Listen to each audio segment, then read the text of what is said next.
Welcome back to MidEast In-Depth, part of Levant TV's press reviews.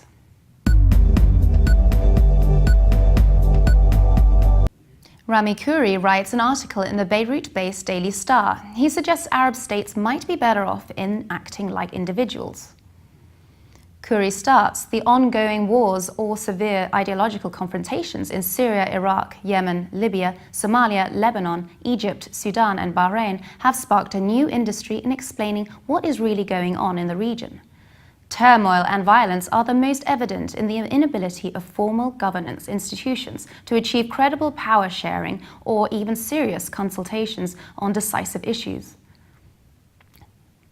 The writer states the baffling thing is the contrast between this immaturity, violence and immobilization in the conduct of the affairs of state and the deeper tradition of ethnic or religious groups getting along just fine. This happens because each individual respects the ethnic sectarian identity, values and rights of his or her neighbor who has a different identity. They also cooperate easily on matters in the public sphere that require them to work together for the common good. Khouri says this kind of fraternal coexistence crossed all possible lines, such as Muslim-Christian, Palestinian-Jordanian, Arab-Druze, Armenian-Circassian, and any other such identities. But there seems to be a huge disconnect between the solid values of ordinary people in the Arab world in their family and community lives, and the dysfunctional and often violent conduct of political leaders who represent these same citizens nationally.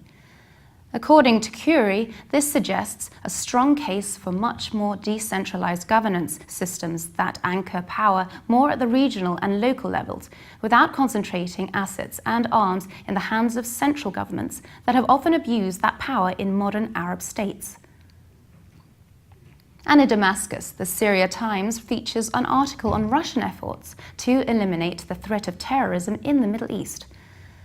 Moscow has long tried to draw the attention of its foreign partners to the need to combat terrorist groups in Syria, which have now turned into the main force leading the fight against government forces in the country.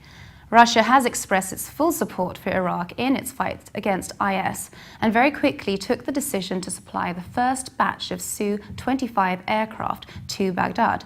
Moscow also called the adoption of a resolution condemning the crimes of IS, which was at a special session of the UN Human Rights Council.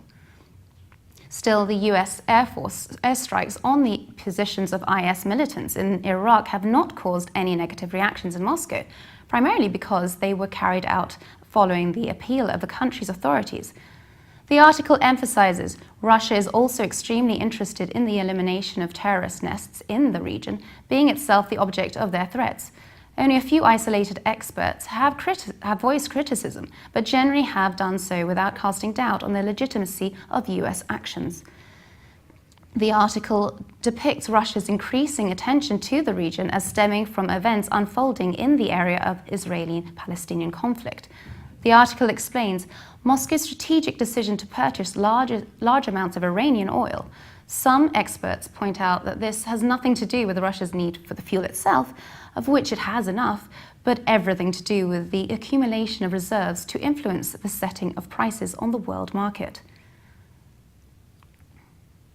For more updates, please visit levant.tv.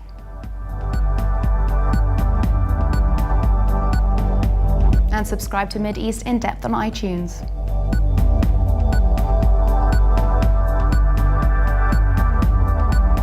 Thanks for watching. Bye for now.